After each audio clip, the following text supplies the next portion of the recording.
Bonjour à tous, j'espère que vous allez bien, que vous êtes tous bien en forme chez vous. Voilà un dimanche un peu particulier. J'espère que la particularité de ce dimanche sera qu'il sera ensoleillé parce qu'en ce moment c'est pas terrible. Voilà donc deux événements qui me semblent marquer ce week-end. Je vais vous présenter le premier, du moins vous l'introduire avec une courte vidéo. Voilà, je vous donne rendez-vous dans quelques instants. A tout de suite. Je m'appelle Lishan. Je suis à la recherche de mon fils. Vous avez perdu votre fils? Oui, ça fait très longtemps. Moi, j'ai perdu mon père. Je suis vraiment désolé. C'est gentil à vous. Voilà. Bonne chance alors. J'espère que vous allez retrouver votre fils. Et j'espère que tu vas retrouver ton père.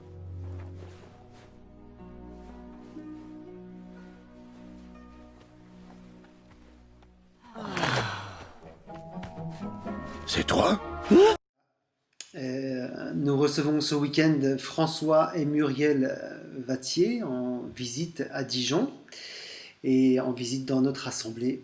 Ils cherchent une église, nous cherchons un pasteur, alors on s'est dit que ce serait bien de se rencontrer. Voilà. Et parce que les choses ne sont pas si simples que dans un dessin animé, on s'est dit aussi que ce serait une bonne chose de prier. C'est pourquoi on a fait toute cette semaine de prière autour de ce sujet-là, afin de remettre cette équation qui paraît pourtant si simple comme dans le dessin animé entre les mains de Dieu, voilà, pour que lui seul soit à la source de cette décision.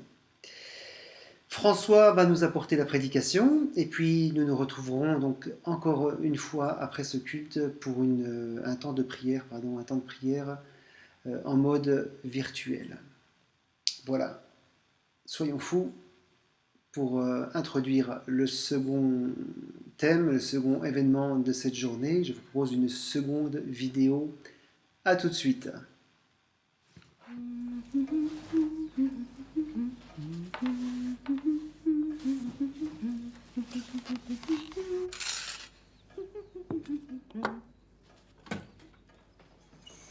De toutes les mamans, c'est toi la plus jolie! T'es vraiment super chouette avec ton beau serre-tête! Bonne fête, maman!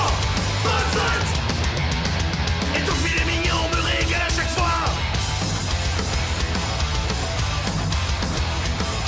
Au week-end Elise, on est vraiment complices! Bonne fête, maman! Bonne fête, maman!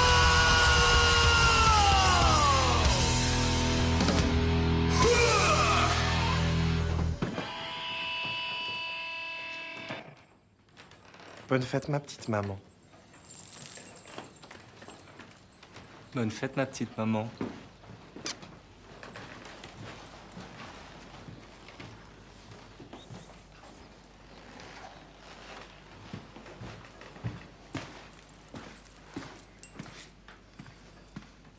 Vos chaussures! Ceux qui me connaissent un peu savent à quel point j'aurais sûrement aimé tourner ce clip. En tout cas, ce petit moment assez marrant, assez cocasse. Bon, bien sûr, parce que j'aime beaucoup ce style de musique. Mais bon, au-delà de ça, ça porte des choses très importantes pour moi. La mère, déjà tout d'abord, qui est là, qui est prévoyante, prévenante. La musique, ensuite, je vous l'ai dit. Et surtout ces trois garçons. Qui sont somme toute assez différents, hein, du moins assez éloignés même des normes esthétiques de la mère. Mais bon, ces trois garçons qui offrent à leur maman une expression tellement belle, tellement impressionnante de leur affection et de leur amour. Un collier de perles, sûrement, fait de pâtes, comme tous les enfants le font pour leur maman quand on est petit. Un baiser, et puis un geste, une caresse assez étrange d'un homme un petit peu rude. Mais voilà, Dieu aime les mères, et il l'exprime avec force dans sa parole. Soit par la vie remarquable de beaucoup d'entre elles, soit au travers d'invitations à les honorer, à les estimer, à les respecter. Je vais citer quelques versets de la parole. Honore ton père et ta mère, on le connaît tous très bien. Quelques proverbes. Écoute mon fils, l'instruction de ton père et ne rejette pas l'enseignement de ta mère. J'étais un fils pour mon père, un tendre fils et unique auprès de ma mère. Que ton père et ta mère se réjouissent, que celle qui t'a enfanté soit dans l'allégresse. Un fils sage fait la joie d'un père, un fils insensé fait le chagrin de sa mère. Alors nous faisons bien de les honorer aujourd'hui, mais également demain, et puis chaque jour que Dieu nous permet de les avoir auprès de nous. La vidéo se termine avec la mère qui, bien qu'un peu déconcertée, accepte ses remarques d'affection. Et j'y vois tout l'amour, en fait, incroyable de Dieu envers nous. Nous sommes tous différents. Nous avons tous des approches différentes de la vie. Nous sommes aimés d'un Dieu qui nous accueille comme nous sommes, mais qui exige tout de même, comme la maman le rappelle à la fin quand elle dit « Enlevez vos chaussures », qui nous rappelle de nous conformer à sa parole. Alors j'ai choisi une série de chants dans lesquels j'ai retrouvé ces liens qui lient une mère à son enfant, ces liens que nous retrouvons auprès de Dieu, auprès du Père, auprès du Saint-Esprit, auprès de Jésus. Alors je ne vais pas du tout intervenir après cette intervention déjà peut-être suffisamment longue, jusqu'à ce que je laisse la parole à François. Dieu vous bénisse, Dieu vous accorde de vivre, de chanter la douceur d'une relation paisible avec Dieu. Bon temps de louange à tous, à tout à l'heure.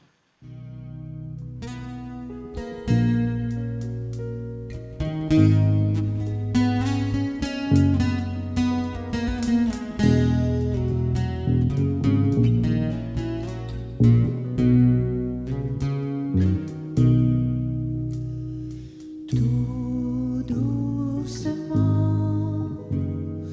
près des eaux paisibles, ton amour attire mon cœur et tout devient possible. Quand vient le vent et que les mers s'agitent, ta paix vient courir mes pas et tout devient docile. Où irai-je? Que ferai-je loin du chant de ta tendre voix? Où irai-je?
veux les cacher.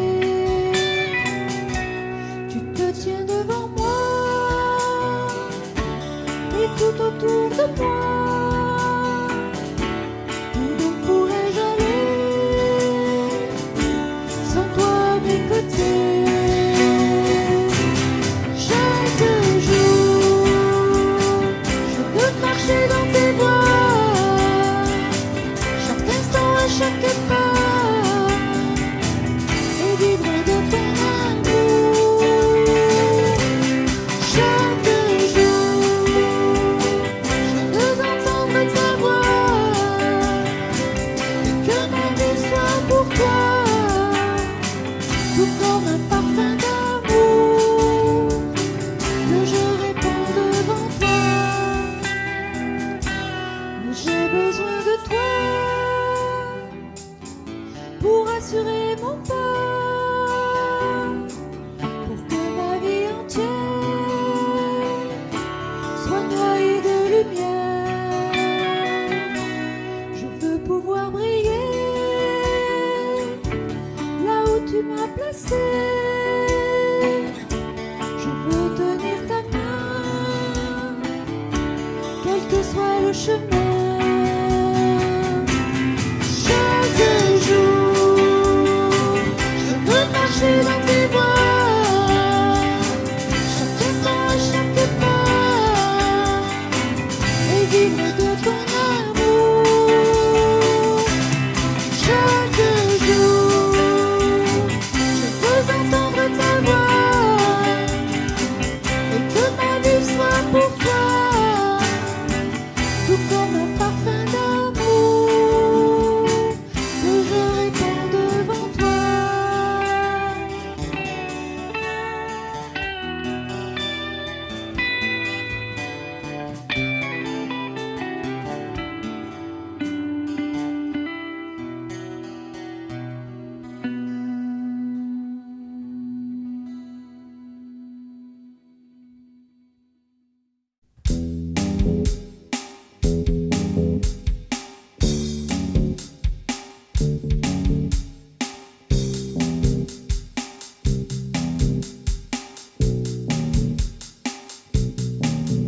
Oui, tu sais quand je marche et quand je me couche, tu connais chaque syllabe qui sort de ma bouche. Tu sais quand je m'assieds et quand je me lève, tu pénètres mes pensées, tu connais mes rêves. Si je monte aux cieux, tu es là. Si je me couche au séjour des morts, t'y voilà. Si je prends des ailes pour traverser la terre, que j'aille à l'autre extrémité de la mer. Là aussi, ta main me conduira, là aussi, ta droite me saisira. Je m'entoure par devant et par derrière. Tu m'as poussé, tu m'as formé dans le sein de ma mère. Là aussi, Ta main me conduira, là aussi, ta droite me saisira. les lèvres ne seront pas obscures pour toi. Tu m'attrapes ta main Sur moi, lorsque lorsque j'ai j'ai été faite dans un lieu secret, quand je n'étais qu'une masse, tes yeux me voyaient. Les jours de ma vie ont déjà été comptés, avant même que je sois née. Que tes pensées aux yeux me semblent impénétrables, elles sont bien plus nombreuses que tous les grains de sable. Je veille et je suis encore auprès de toi, quand j'ouvre mes yeux te voilà. Là aussi, ta main me conduira, là aussi, ta droite me saisira. tu m'entoures par devant et par derrière. Tu m'as tissé, tu m'as formé au sein de ma mère. Là aussi, ta main me conduira, là aussi, ta droite me saisira. Et tes Lèvres ne seront pas obscures pour toi. Tu m'attrapes ta main sur moi. Sonde-moi, ô Dieu, car mon cœur tu connais. Éprouve-moi, examine toutes mes pensées. Regarde si je suis sur une mauvaise voie. Ramène-moi, Père, au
j'écouterai ce que dit Dieu, car il est droit pour qui l'écoute. Sa paix divine est sur tous ceux qui vont à lui quand vient le doute. Fidèlement, je veux le suivre, je veux marcher dans ses sentiers. Il est la main qui me délivre de la folie de mes projets. Ta bienveillance, ô Éternel, vaut mieux que tout ce que j'ai vu. Ma délivrance est sous ton aile, sur le rocher de ton salut. Ta bienveillance, ô Éternel, vaut mieux que tout ce que j'ai vu. Ma délivrance est sous ton aile, sur le rocher de ton salut. Sa gloire est proche, son règne vient, et le pays est apaisé. Lorsque la crainte est en chacun, lorsque son nom est exalté, marchons en paix, suivant son pas, en justice, en vérité, recevons tout ce qu'il voudra, ce que sa main peut nous donner. Ta bienveillance, ô Éternel, vaut mieux que tout ce que j'ai vu. Ma délivrance est sous ton aile, sur le rocher de ton salut. Ta bienveillance, ô Éternel, vaut mieux que tout ce que j'ai vu. Ma délivrance est sous ton aile, sur le rocher de ton salut.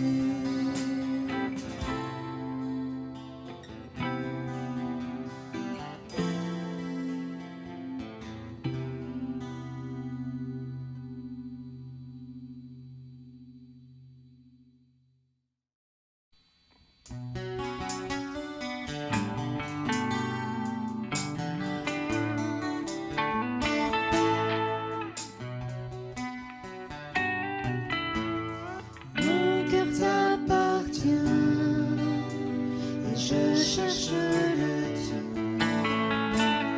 Prends ma vie, Seigneur, conduis mes pas.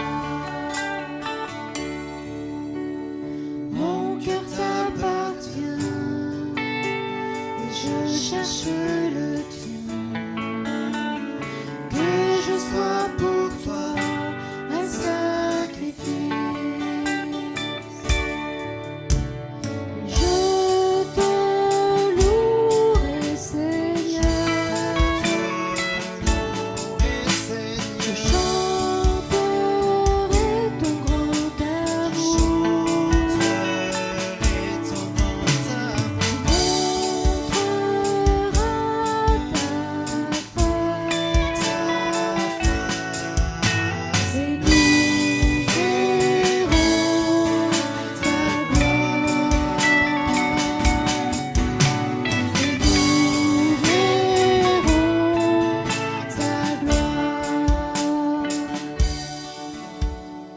Mon cœur t'appartient et je cherche le tien. Prends ma vie, Seigneur, conduis mes pas. Mon cœur t'appartient et je cherche le tien. Que je sois pour toi un sacrifice.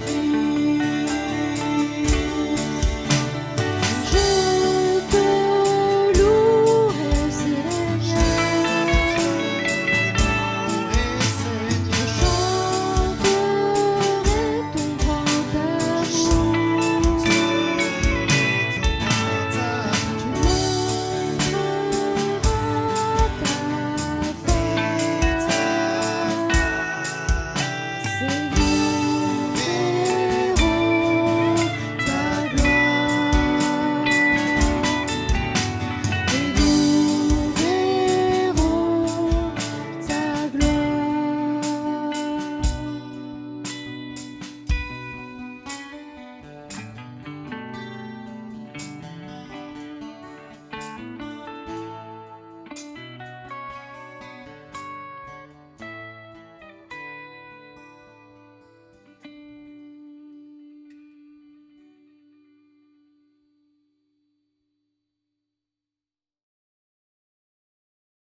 Offrons au Seigneur reconnaissance. Son amour dure à jamais, car il est bon, il est au-dessus de tout.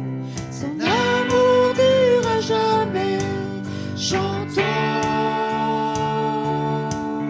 louons.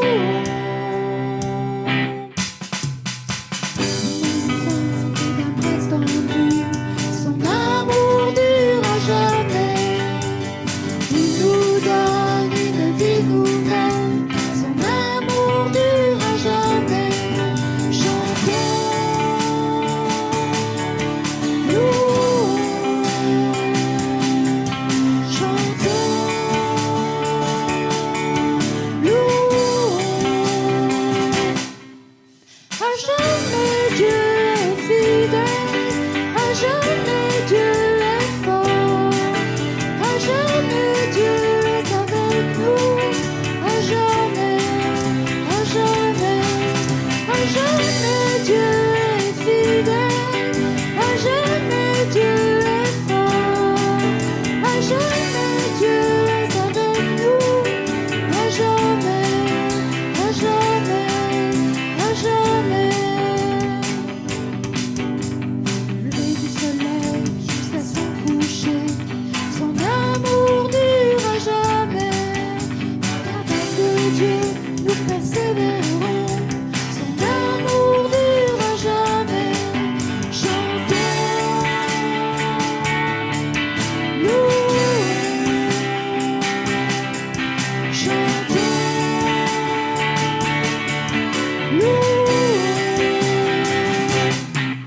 À jamais Dieu est fidèle, à jamais Dieu est fort, à jamais Dieu est avec nous, à jamais, à jamais, à jamais Dieu est fidèle, à jamais Dieu est fort, à jamais Dieu est avec nous, à jamais, à jamais, à jamais.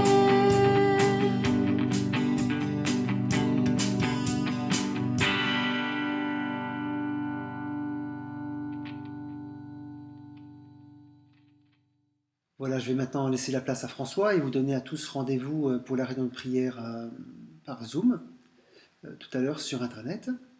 Donc merci François de t'être déplacé à Dijon, merci d'avoir visité notre église, merci de cette attention que tu nous fais de répondre à notre invitation.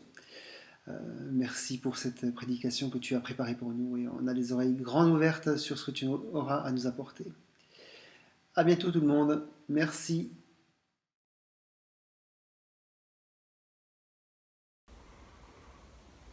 Bonjour à chacun. Je vous parle depuis Annecy.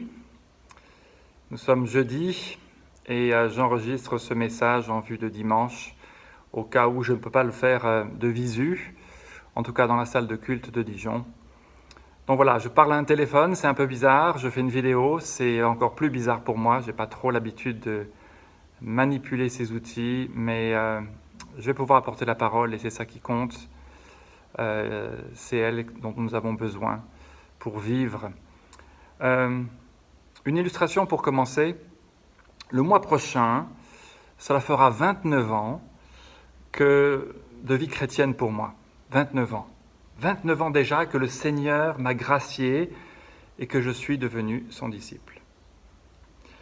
Il est bon parfois de s'arrêter et de regarder en arrière le chemin parcouru.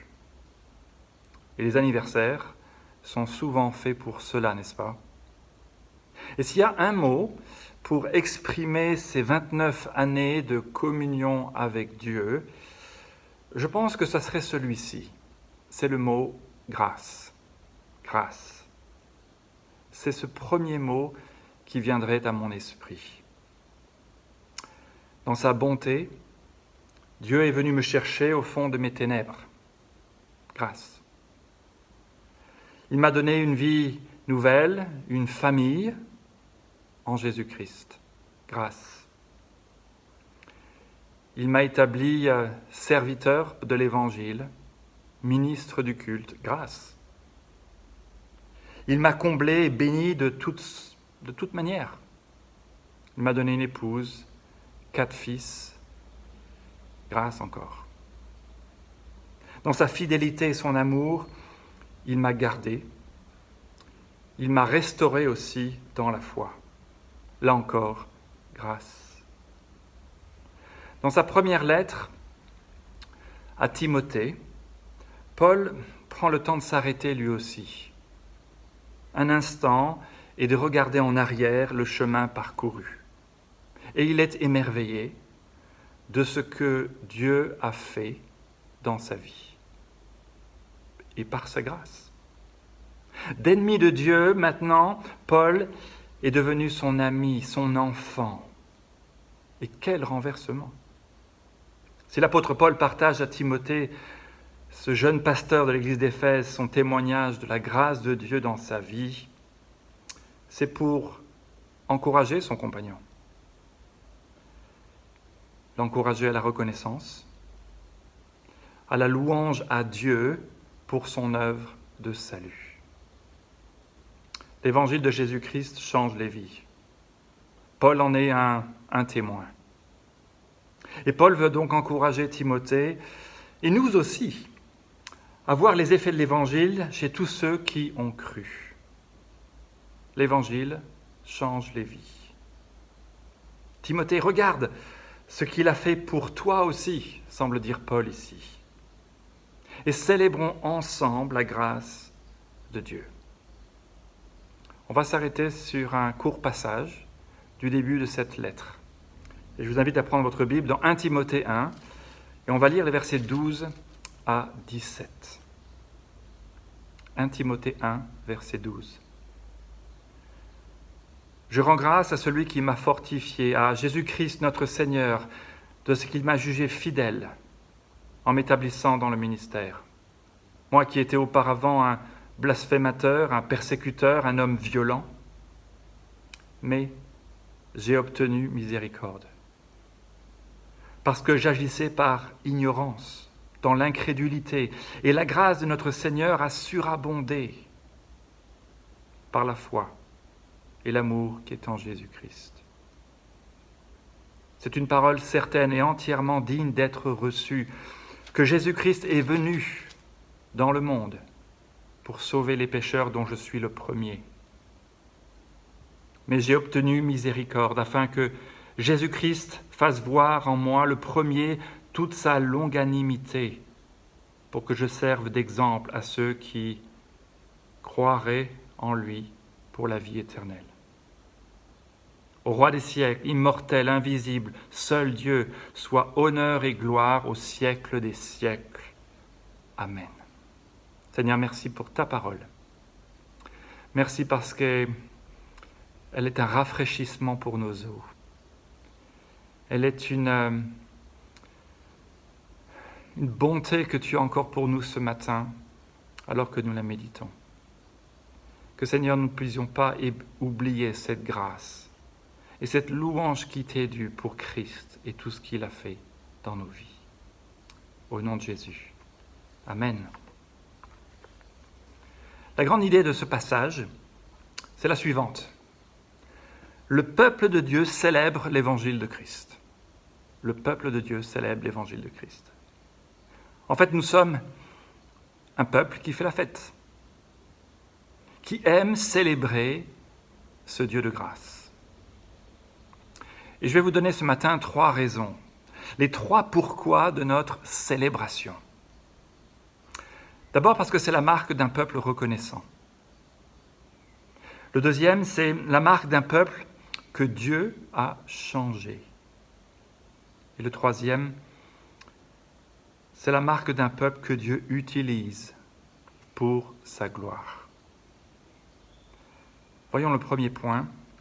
La célébration est la marque d'un peuple reconnaissant. C'est notre verset 12 ici, où je lis « Je rends grâce à celui qui m'a fortifié, à Jésus-Christ notre Seigneur, de ce qu'il m'a jugé fidèle en m'établissant dans le ministère. » Paul est avant tout reconnaissant à Dieu du privilège qu'il a de le servir comme un apôtre de Jésus-Christ.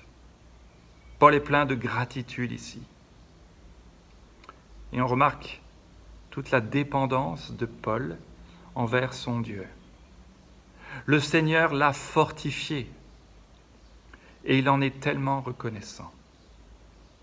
Son témoignage « Dieu m'a fortifié » le pousse à la reconnaissance et à vivre l'appel et la mission qu'il a reçue du Seigneur. Et certainement qu'une des marques de la maturité du croyant, c'est justement cette gratitude qu'il peut avoir envers Dieu, de ce que Christ a fait pour le sauver et nous appeler aussi à son service. Question, est-ce que je suis reconnaissant vis-à-vis de ce salut?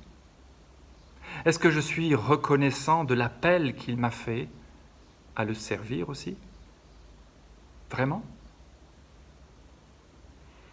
Vous serez certainement d'accord avec moi pour dire que notre mode de fonctionnement par défaut, c'est d'être plutôt reconnaissant quand tout va bien dans nos vies, n'est-ce pas? Quand les circonstances sont bonnes, on est bien souvent très reconnaissant. Santé, argent, relations, travail, quand il n'y a pas de défi majeur dans notre vie, quand nous sommes dans la bonne équipe, l'équipe qui gagne, oui, on est reconnaissant. Et si on regarde un peu plus près la vie de l'apôtre Paul, notamment le récit de ses voyages missionnaires dans le livre des Actes, on remarque très rapidement les nombreux défis que Paul a rencontrés et qu'il a dû surmonter. Ce n'était pas tout rose, la vie d'apôtre. Dieu lui a donné sa force pour faire face à tout cela, et il m'a fortifié, dit Paul ici. C'est la cause pour lui de toute sa reconnaissance. Le Seigneur m'a fortifié.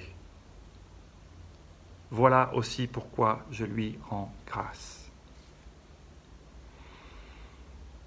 Dans le livre des Actes, par exemple, au chapitre 16, alors que Paul œuvre dans sa mission avec Silas dans la ville de Philippe, une colonie romaine en Macédoine, on y apprend que Paul chasse un esprit démoniaque d'une servante.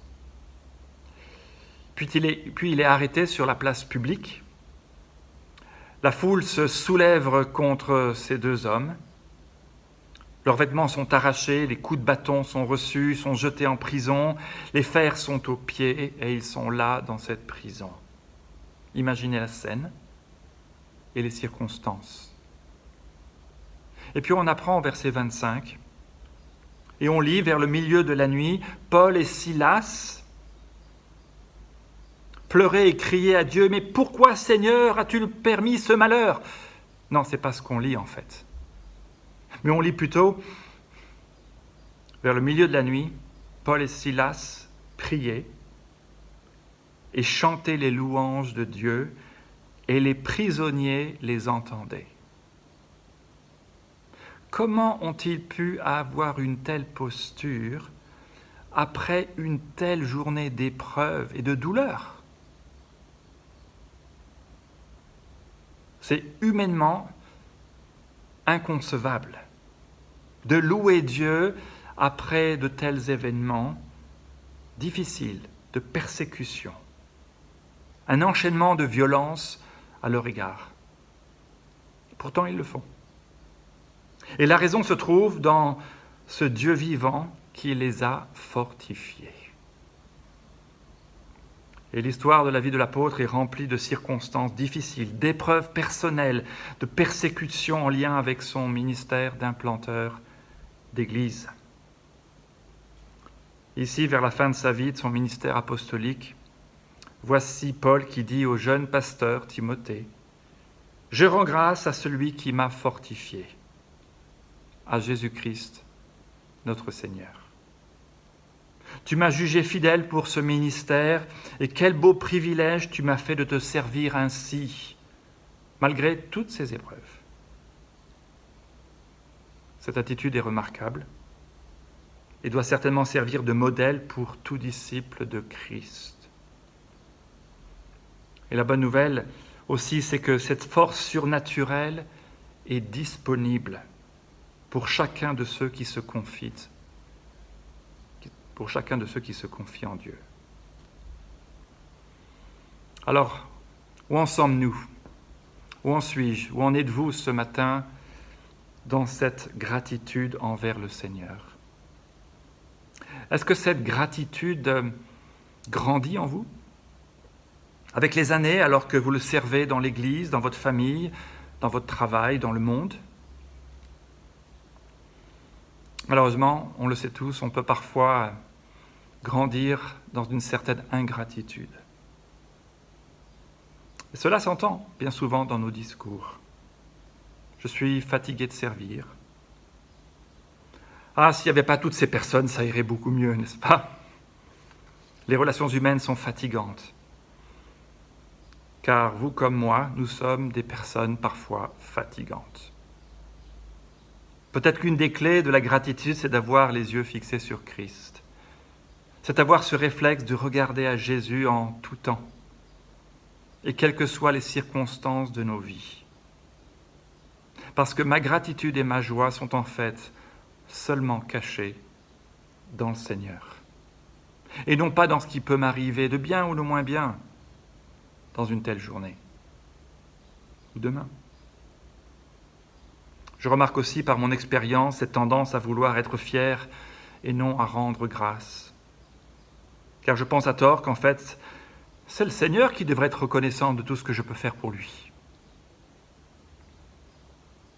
Il n'y a rien de plus faux. Paul ne dit absolument pas cela ici, mais tout le contraire en fait. Quel privilège j'ai, Seigneur, au milieu de toutes ces circonstances, de te servir. Voilà son message. Ce service dont parle Paul est un service avec des motifs purs. Envers le Seigneur en premier et non envers les hommes.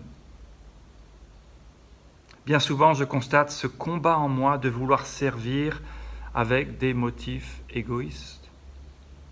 On peut servir en attendant des compliments en retour, surtout de la part de ceux que l'on sert. On attend les merci, la reconnaissance des autres. Si Paul est reconnaissant ici dans son témoignage, c'est qu'il a vu le Seigneur à l'œuvre de bien des manières, et parfois de manière tellement remarquable dans son ministère. Servir Dieu dans l'appel qu'il a reçu, cela fut des occasions bénies pour lui de grandir dans sa gratitude envers lui. Et c'est pour cela qu'il est plein de reconnaissance et de louange ici. Cette gratitude est découplée par son témoignage personnel qui n'est absolument pas digne du tout. Et il le dit. C'est comme s'il disait ici, « Seigneur, mais comment est-ce que tu as pu utiliser un gars comme moi? Quel privilège et quelle reconnaissance d'avoir été ainsi utilisé par toi, Seigneur, pour ton œuvre. Un gars comme moi. » Alors que vous et moi servons dans la famille qu'est l'Église, famille que le Seigneur nous a donnée, y a-t-il ce même sentiment de gratitude qui nous anime? Seriez-vous enclin à dire comme Paul, « Mais je ne mérite pas de le faire, Seigneur. Mais je le fais, et j'en suis reconnaissant à toi. » Grandissons-nous dans cette gratitude alors que nous servons Dieu? Le pourquoi de notre célébration? D'abord, c'est la marque d'un peuple reconnaissant. Deuxièmement, la célébration est la marque d'un peuple que Dieu a changé. Ce sont les versets 13 à 15 de notre texte. Paul poursuit dans sa lettre à Timothée en donnant son témoignage personnel de ce changement que Dieu a opéré dans sa vie. Verset 13, « Moi qui étais auparavant un blasphémateur, un persécuteur, un homme violent, mais j'ai obtenu miséricorde. » 3 adjectifs ici que Paul donne pour décrire ce qu'il était avant que Dieu le change, le transforme. blasphémateur, persécuteur et violent. Puis verset 15, c'est une parole certaine et entièrement digne d'être reçue que Jésus-Christ est venu dans le monde pour sauver les pécheurs, dont je suis le premier. Mais j'ai obtenu miséricorde. Le premier des pécheurs, dit-il ici, le chef des pécheurs. Alors vous que Dieu a changé, question à vous poser. Quel adjectif donneriez-vous pour vous décrire avant ce changement radical? Quel adjectif donneriez-vous pour vous décrire avant ce changement? N'oublions pas que Paul écrit cette lettre à son collègue, jeune pasteur Timothée, qui fait face à de nombreux défis alors qu'il sert dans cette église d'Éphèse. Et Paul veut par là l'encourager en donnant en quelque sorte une illustration, un témoignage personnel. Regarde ce que j'étais, d'où je viens, blasphémateur, persécuteur, homme violent, chef des pécheurs. Et pourtant, le Seigneur a jugé bon de m'utiliser, Timothée, pour son service. Regarde ce que l'évangile de la grâce de Dieu a produit dans ma vie, a accompli envers un pécheur tel que moi. Alors prends courage, Timothée. Prends courage. Qui était Paul? Un juif pieux, zélé pour la religion, un intellectuel brillant certainement. Mais tout comme certains d'Éphèse, Paul faisait un mauvais usage de la loi de Dieu. Paul persécutait les chrétiens car il pensait que cela plaisait à Dieu. Par exemple, il y a cet épisode que Paul n'a jamais oublié.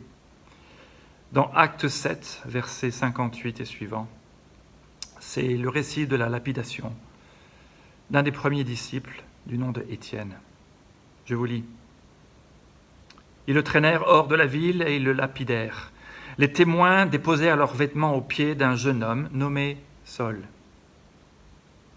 Et ils lapidaient Étienne, qui priait et disait « Seigneur Jésus, reçois mon esprit !» Puis s'étant mis à genoux, il s'écria d'une voix forte « Seigneur, ne leur impute pas ce péché !» Et après ces paroles, il s'endormit. Chapitre 8, verset 1. Saul avait approuvé le meurtre d'Étienne. Il y eut ce jour-là une grande persécution contre l'église de Jérusalem. Et tous, excepté les apôtres, se dispersèrent dans les contrées de la Judée et de la Samarie. Des hommes pieux ensevelirent Étienne et le pleurèrent à grand bruit. Saul, de son côté, ravageait l'église. Pénétrant dans les maisons, il en arrachait hommes et femmes et les faisait jeter en prison. Malgré ce que Paul était auparavant, la grâce de Dieu a saisi un tel homme. Cette grâce a fait ce que la loi ne peut pas faire. L'Évangile l'a transformé et lui a permis de croire en Jésus et de ce que Jésus a fait par amour pour le sauver. Cette grâce, chez Paul, a produit une foi et un amour qui n'étaient absolument pas là auparavant. Paul est donc la preuve vivante d'une vie changée par Dieu par le moyen de l'Évangile, par la puissance qu'est l'Évangile. Et cet Évangile, Paul le décrit dans ce verset 15 de notre texte, sorte de résumé remarquable du message qui change tout pour celui qui croit. Je lis verset 15. « Jésus-Christ est venu dans le monde pour sauver les pécheurs. » C'est cette vérité qui a changé Paul, qui m'a changé moi, qui vous a changé, je l'espère, vous aussi. Jésus-Christ est venu, plein de sens, car ce n'est pas nous qui avons initié ce salut, c'est Dieu qui est intervenu et qui est venu habiter parmi les hommes. Ici, c'est l'image de l'incarnation, Dieu, le Fils, qui vient sur cette terre au milieu des siens, le Créateur qui vient habiter parmi ses créatures. Pourquoi est-il venu? Pas pour changer le monde, ni pour sauver la planète, ni faire justice dans un monde qui ne tourne pas rond, contre la pauvreté, contre le changement climatique ou contre toutes sortes d'inégalités. Et Dieu sait qu'il y en a tellement dans ce monde. Mais il est venu pour sauver les pécheurs. Sa mission de sauvetage consistait à vivre la vie que nous ne pouvions pas vivre et à mourir de la mort que nous méritions de subir à cause justement de nos péchés. Tout cela, il l'a fait à notre place pour nous sauver de nos iniquités. La colère de Dieu que nous méritions à cause de nos transgressions à la volonté de Dieu, Jésus l'a prise volontairement sur lui à la croix. Jésus a ensuite vaincu la mort pour nous. Il est ressuscité, annonçant sa victoire sur le péché et sur la mort. Alors ce message glorieux, Paul l'a reçu pour lui alors qu'il n'avait rien fait pour le mériter. Et c'est ce qui le rend encore plus remarquable, n'est-ce pas?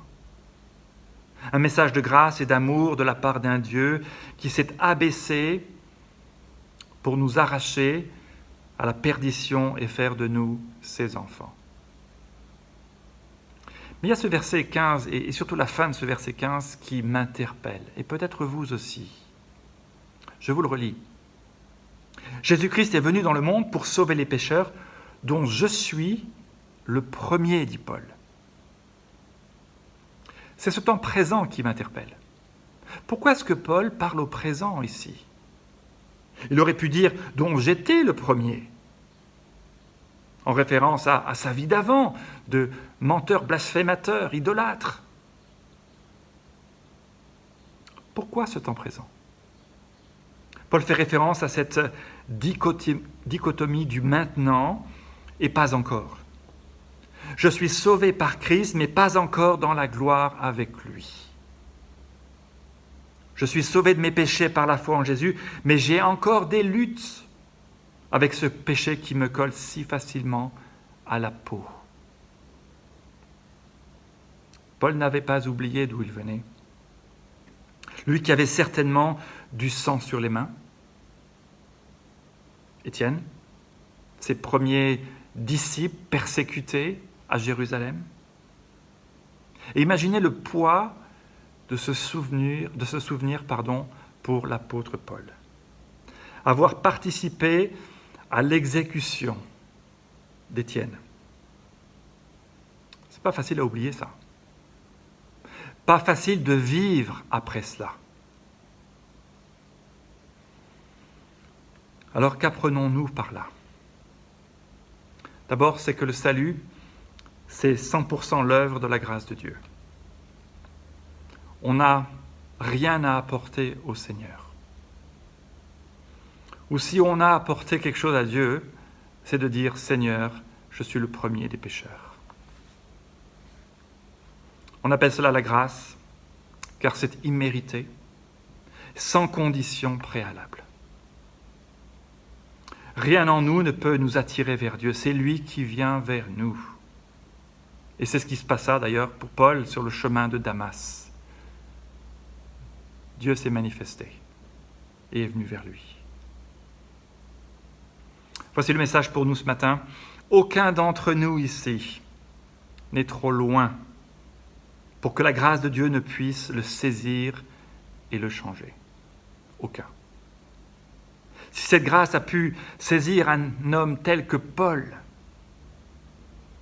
alors elle peut aussi vous saisir. Certains pensent peut-être dans leur tête, mais s'ils savaient tout ce que j'ai fait, s'ils savaient tout ce que j'ai dit, ma liste n'est pas belle à voir. Regardez celle de Paul. Est-elle plus belle? Est-elle meilleure que la vôtre? Et en plus, Paul dit ouvertement qu'il lutte encore avec le péché dans sa vie. Mes amis, vous n'êtes pas hors d'atteinte de la grâce de Dieu. Cette grâce est bien plus grande que votre péché. le vôtre comme le mien. Pour certains ce matin, le jour du salut est arrivé. Mettez votre confiance en Jésus. Recevez cette grâce qu'il vous offre. Pour d'autres ce matin, vous êtes des frères et des sœurs en Christ, mais vous êtes blessés. Vous avez professé l'évangile de Christ à un moment de votre vie, mais vous avez oublié ces vérités. Vous voici brisés par la vie, par les difficultés. Cette bonne nouvelle de Jésus est encore là pour vous ce matin, pour vous guérir, pour vous restaurer dans votre relation avec Dieu. Alors, quel que soit ce qui vous fait mal, sachez que Jésus-Christ est venu dans le monde pour sauver les pécheurs, les guérir et les restaurer. De pourquoi notre célébration? On a vu la marque, c'est la marque d'un peuple reconnaissant. Et on vient de voir, c'est la marque d'un peuple que Dieu a changé. Voyons la troisième marque maintenant. La célébration est la marque d'un peuple que Dieu utilise pour sa gloire. Versets 16 et 17 de notre texte. Mais j'ai obtenu miséricorde, afin que Jésus-Christ fasse voir en moi le premier, toute sa longanimité, la Sommeur dit, toute l'étendue de sa patience, pour que je serve d'exemple à ceux qui croiront en lui pour la vie éternelle. Le but de cette grâce, manifestée par Dieu envers Paul, c'est de vous montrer à quel point Dieu est patient avec vous. Et vous pousser à rendre gloire à Dieu.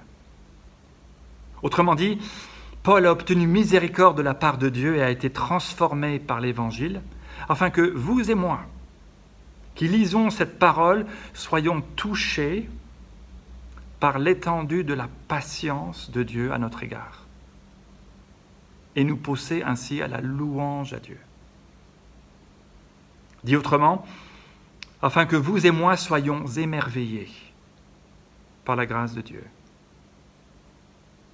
qui est disponible pour ceux qui l'accueillent, et nous pousser à célébrer la gloire de sa grâce en Jésus-Christ. Quand Dieu transforme ainsi une vie, quelle autre réponse pouvons-nous avoir que le célébrer? Il n'y en a pas d'autre en fait. Alors êtes-vous de ceux qui célèbrent la grâce de Dieu? Jésus sauve des pécheurs aujourd'hui encore pour la gloire de son nom. Les réformateurs le disaient ainsi, « Soli Deo Gloria, à la gloire de Dieu seul ». Et ce verset 17 en fait un écho remarquable par cette doxologie, cette louange à la gloire de Dieu. Je lis « Au roi des siècles, immortel, invisible, seul Dieu, soit honneur et gloire au siècle des siècles. Amen. » Ce Dieu que nous glorifions n'est pas comme nous. Il est le roi des siècles, immortel, invisible, seul Dieu. Ce Dieu n'a pas besoin de nous, en fait. Il ne nous a pas créés parce qu'il se sentait seul ou il aurait besoin de nous. Non. Il est le roi des siècles, immortel, seul Dieu. Pour moi, ça fait 29 ans que j'ai obtenu miséricorde. Et toi? Quelle grâce, n'est-ce pas? C'est bon de s'arrêter, de regarder en arrière pour célébrer tout ce que le Seigneur a fait dans nos vies, à nous qui lui appartenons. C'est bon de célébrer cet amour et cette grâce infinie qu'il a manifestée en Jésus-Christ. Et c'est pourquoi le peuple de Dieu s'assemble pour louer son Dieu, pour le glorifier en toutes choses. Prions un instant. Père Céleste, nous voulons prendre le temps pour te louer, célébrer cette grâce que tu as manifestée en Jésus-Christ pour le pardon de nos péchés. Merci de la plus belle des nouvelles que nous avons pu recevoir par la foi, dans le nom de Jésus. Émerveille-nous encore plus, Seigneur, année après année, pour cette œuvre merveilleuse de salut que tu as accomplie dans nos vies, que tu veux continuer d'accomplir dans ton Église et dans ce monde. Pour la gloire de ton nom, nous t'en prions. Amen.